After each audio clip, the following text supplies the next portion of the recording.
Née en 1942 dans une famille juive ashkénaze de Brooklyn, Barbra Streisand enchaîne très tôt les rôles sur les planches tout en cumulant les petits boulots, baby-sitter, serveuse.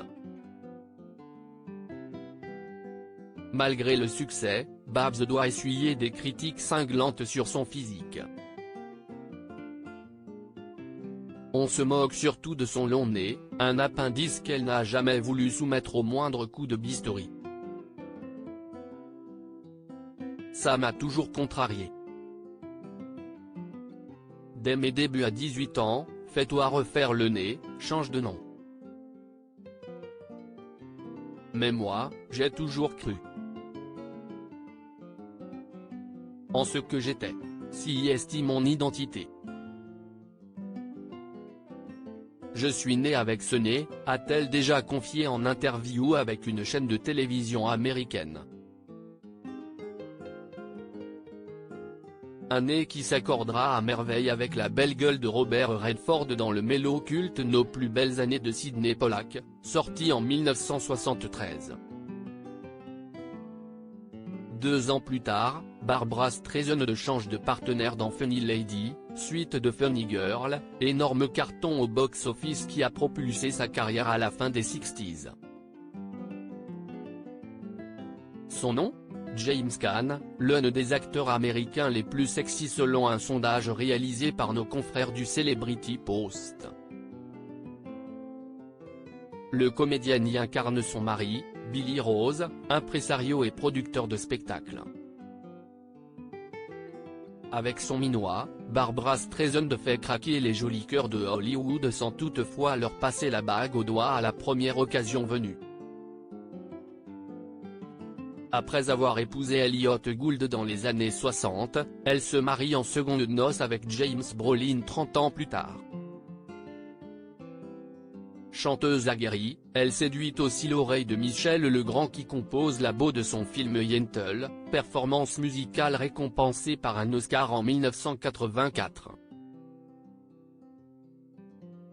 Une consécration pour le tandem qui avait déjà travaillé ensemble sur la conception de l'album Je m'appelle Barbra, 1966, où on peut entendre la star de Broadway fredonner quelques paroles en français. Cette amitié est bien plus solide que ne le furent ses relations sentimentales avec le Premier ministre canadien Pierre Trudeau, le producteur John Peters, l'acteur Don Johnson ou encore le tennisman André Agassi. Des liaisons qui ont alimenté la presse People, même quand Barbra Streisand poursuivait les photographes intempestifs, surmédiatisant à son insu les clichés de la discorde. On parlera de l'effet Streisand.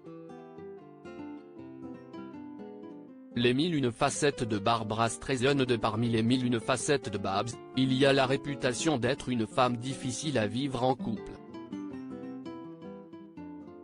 Si est du moins ce que pensaient les amis de James Brolin, persuadés que son mariage avec le chanteuse ne fonctionnerait pas.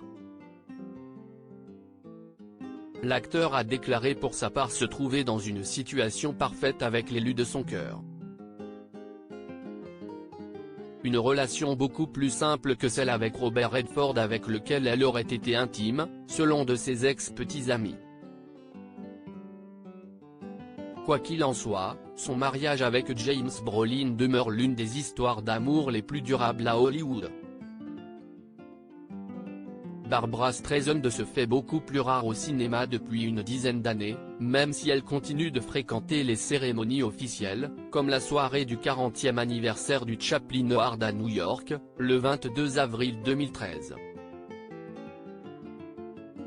La musique l'occupe encore à plein temps, elle était en tournée en 2017, soit un an avant la sortie de son dernier album en date, Walls. Une 6e artistique toujours aussi palpitante que ses activités mondaines, parmi lesquelles son apparition discrète au 50e anniversaire de Jennifer Aniston au Sunset Towers Hotel à West Hollywood, en 2019.